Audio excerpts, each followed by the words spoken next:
Cody Gakpo and Gonzalo Ramos have both had their moments in the spotlight at the World Cup. Cody Gakpo with 3 goals in 3 games being so important to the Netherlands throughout the group stage, and Gonzalo Ramos coming in to replace Cristiano Ronaldo and bagging a hat-trick on his full Portuguese debut in the round of 16. Wonderful performances from both, but which one would be best for Manchester United? This is the debate that we need to have. Gakpo and Ramos are 2 very different profiles of players, and I want to compare both of them side by side, look at the pros, look at the cons, try and look at how they would fit into this Manchester United team, because now that the Cristiano Ronaldo situation is done, it's in the past. Erik Ten Hag, he said, look, we're looking forward, we're looking to the future, we're looking towards January, because thanks to that Piers Morgan interview, Ronaldo's left the club probably 6 months earlier than he would have. And it gives us the opportunity to look and discuss 2 breakout stars at the World Cup in Gonzalo Ramos and Cody Gakpo. So make sure you please do drop a like on this video and make sure you join the community. Subscribe. We'd love to have you on board. Let's discuss this, man. Because I've already done a full reaction to his actual individual performance. I don't need to go into that in any particular detail. But it was fantastic from Gonzalo Ramos. And if you looked at the goals that he scored, not very similar to Cody Gakpo, but Gakpo, I'll take a look at his goals later. They're all different types.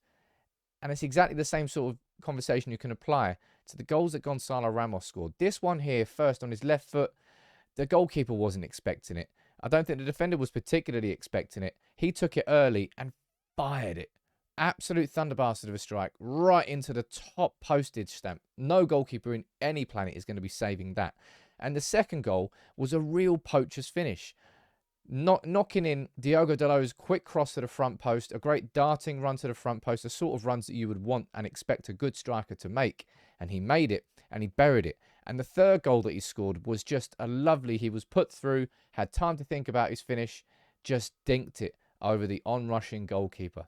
3 goals, 3 very different types of goals. One just full power, no real finesse, but accuracy. Second one, smart run to the front post, lovely finish underneath the keeper. The third one, all the time in the world to think about it, didn't make his mistake, and he scored. Every single one of them. 3 could have had more. That ball from Bruno Fernandes that put him through. It really was a mightily impressive performance from Gonzalo Lopez, a player that we spoke about before the World Cup, a player that we spoke about back in September, saying that this is, if we're going to be looking at replacing Ronaldo, this is something we should be having a conversation about. And when you take a look at his overall stats here, you can see why.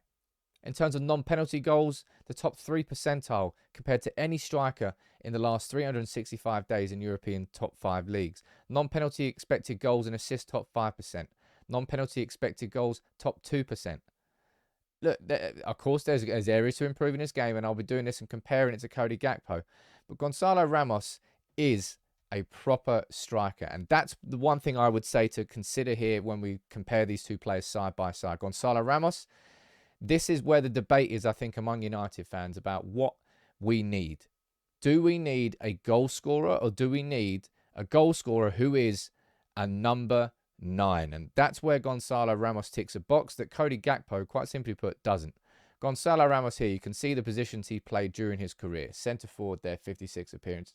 He is a centre forward. We take a look here at his heat map.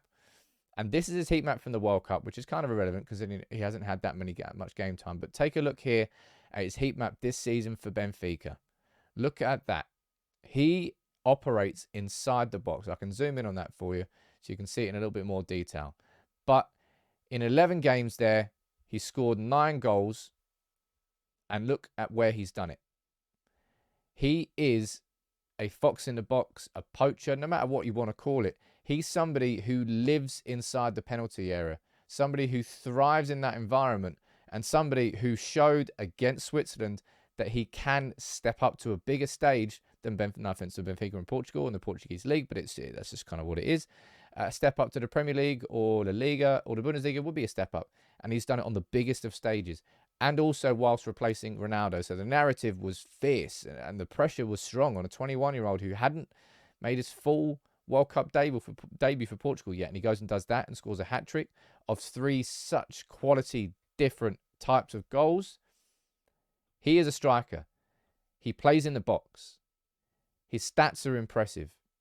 He is definitely one to watch. But at the same time as we're having a conversation here about Gonzalo Ramos, all World Cup so far, really, we've been speaking about a different sort of attacker in Cody Gakpo. Now, just as I was saying there that Gonzalo Ramos' goals were so impressive against Switzerland, 3 different types of goals, really showing his characteristics as a striker. Cody Gakpo has been equally as impressive with the goals that he scored. The first goal there against, was it Senegal, I think it was? Late in the game, a lovely floated ball in from Frenkie de Jong. Gakpo made the run from the back, from the right-hand side of the box. Nobody marked him. Great leap, great flick on. A really tough finish as well. Tough, sort of, it wasn't the backwards header of Ronaldo, sorry, of Javier Hernandez against Stoke, but it was a difficult header, done with aplomb. And if you look at the second goal that he scored here, edge of the box, pushed it onto his left foot. Probably the best finish of the 3. Kind of a similar-ish finish to that one. Not particularly the same, but kind of similar. Outside the box, a lovely finish from him. And then the third goal, he burst through, beat 3-4-5 Qatar defenders, went onto his right foot and scored a wonderful goal. So he's got a perfect hat-trick, a header, a left foot and a right foot. It's been impressive watching Cody Gakpo at this World Cup. But he's not a striker, but he is a goal scorer. And this is where it becomes very impressive and why I think this is a debate that we need to have in the comments. Look at these in the last 365 days compared to attacking midfielders and wingers, right? So he's getting compared to strikers and forwards. Cody Gakpo is getting compared to attackers and wingers. That's something to consider first and foremost. But look, top 1 percentile for non-penalty goals, assists, expected assists, non-penalty goals and expected assists. Top 6 percentile for dribbles completed. Top 2 percentile for touches in the attacking penalty area. It's quite impressive. If you're looking at comparisons here, 7%, only 7%, only the 7th percentile for pass completion compared to Gonzalo Ramos, who clearly is better at that. But in terms of assists, that's where you get pros and cons of both players. But there's no doubt that Cody Gakpo is an impressive goal scorer. And this is where it comes down to profile. And where it comes down to, I suppose, we don't know exactly what Ten Hag wants.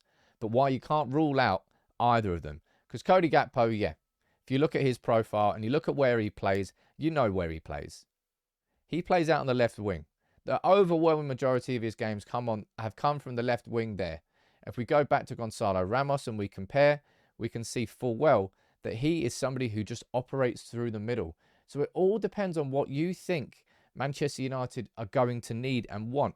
And what I found interesting, actually, if you look at Cody Gakpo's heat map from the World Cup, he's actually been operating, look, more on the right wing than anything.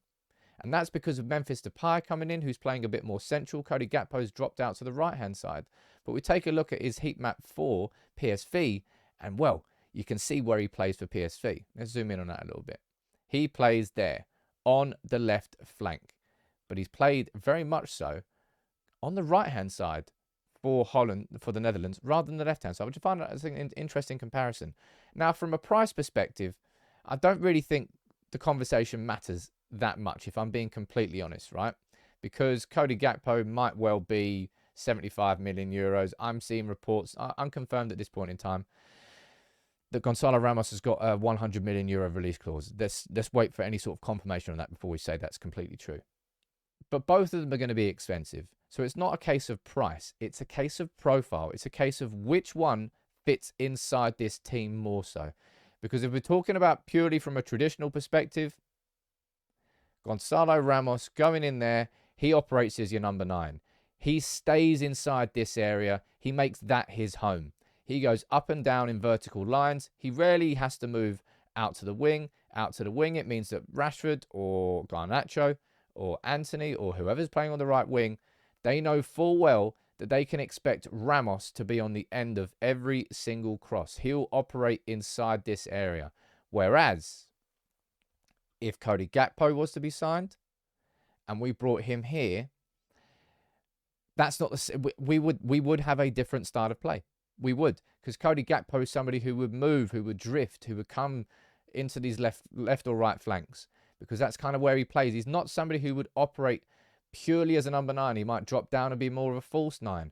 But a lot of the time, you wouldn't find Cody Gakpo naturally on the end of a pass in the same way that you would find, naturally on the end of a cross, in the same way that you would find Gonzalo Ramos doing it. Now, I don't think that I think I've seen enough from Cody Gakpo to suggest that I think that could be coached into his game. But from a natural perspective, Ramos is your man inside the box. So this is the debate that we should be having in the comments, right? Cody Gakpo or Gonzalo Ramos.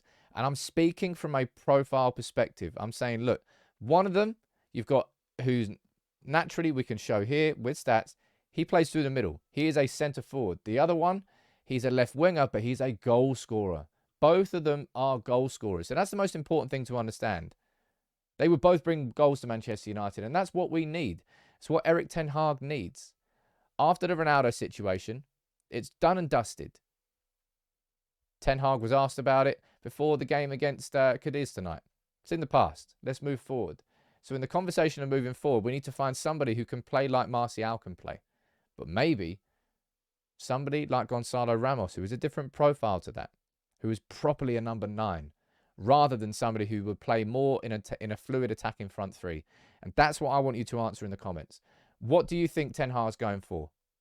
Somebody who can really play across all front three positions, who will drift left and drift right, and make United a bit more unpredictable going forward? Or somebody who really will be more like a number 9, who will be on the end of those crosses, those Diogo Dalot type crosses into the front stick. That's the wrong one. Into the front stick, little poachers goals. Which profile do you think Ten Hag's going to go for? That's why I'm comparing these two players today. And no doubt I'll do more videos on both of them in the future. I think it's a really interesting debate, and I'd love you to let me know what you think in the comments, as you always do.